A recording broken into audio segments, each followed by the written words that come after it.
Welcome to Talk Sense. Not just a channel, it's our safe space for the reasoning family.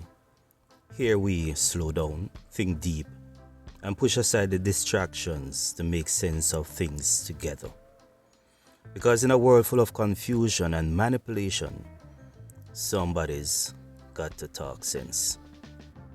So we have reached a stage in Jamaica now where the police are hunting down and policing the community police. If this sounds strange, then continue to listen. And let me explain what I mean so it makes sense. Years ago, community policing was set up to maintain law and order inside the community. Not by the official government, but by the men who organize themselves, and often by those associated with the political system at that time. It started out as a way to protect the community, especially those dangerous days of political rivalry, when your political affiliation, whether you said power or show, could literally cost you your life. So what we are witnessing today, all this chaos and these dons or leaders being targeted, is just really a fallout from that era, a sort of late correction, because the truth is things have really and truly gotten out of hand. The older folks might have gone, but the system that they were accustomed to continued. So the same set of men who were once foot soldiers or community enforcers, they found new ways to make money. And over time they stopped answering to the same politicians or the political system that once empowered them. They became their own authority, their own man, untouchable. At least that's what some of them believe. And in some places, they were respected more than the police themselves. As a matter of fact, they were a part of the unofficial enforcement system. But based on what we know, some of the people within the political system were aware of some of the activities that was going on, but they turned a blind eye because it worked in their benefit or in their best interest at that time. And we're not talking about the rural parishes. The rural parishes weren't so much involved in these type of activities back then. So back in the days, if something happened in your area, they didn't run to the police. That was not your first choice.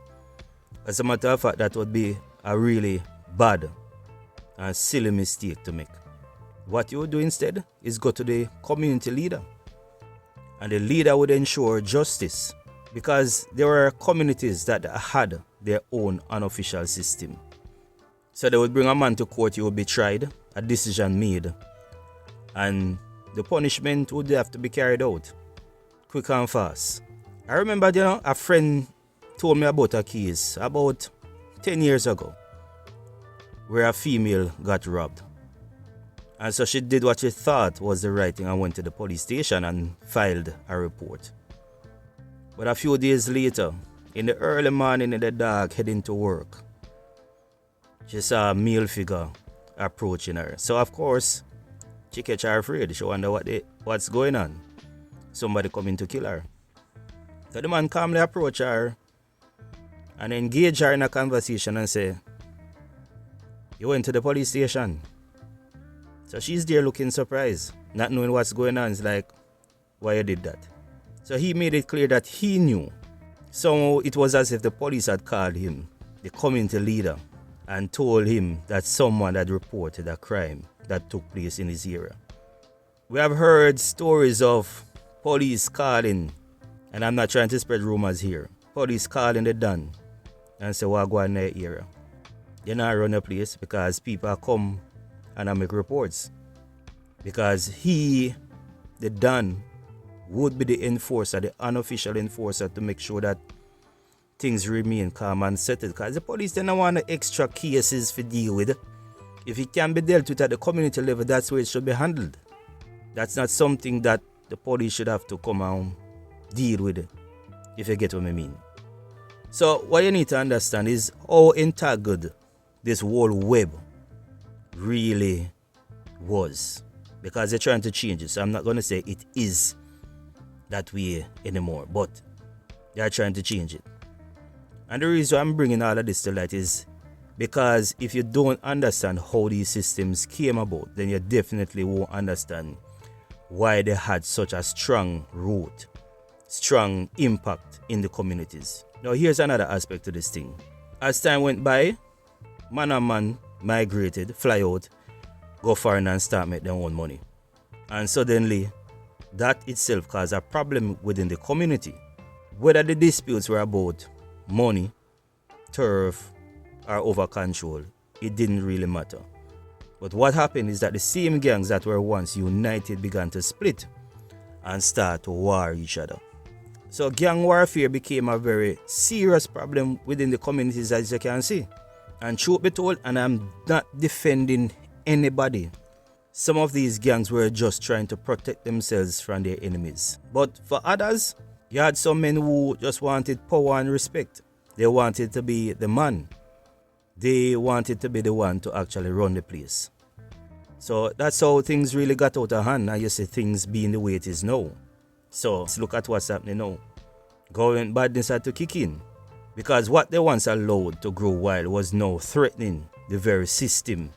Tourism, businesses, and everything was being threatened by these dons and men running the place. As I said before, I'm not trying to justify the actions of anybody, not the actions of the men in the community, because honestly, it doesn't make any sense to me for them to keep going down this dead-end road. But if you don't understand where it's coming from, then they definitely won't understand why these young men do the things that they do. It's simply a means of survival, to be killed or be killed. It's a way to ward off the enemy and to keep the community strong. At least in their eyes, that's how they see it. So here's something I want to remind you of.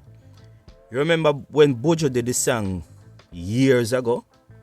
And me a guard your life and you don't know? When you asleep, me a patrol out the door? That was not just a song. That was real for many people back in the days.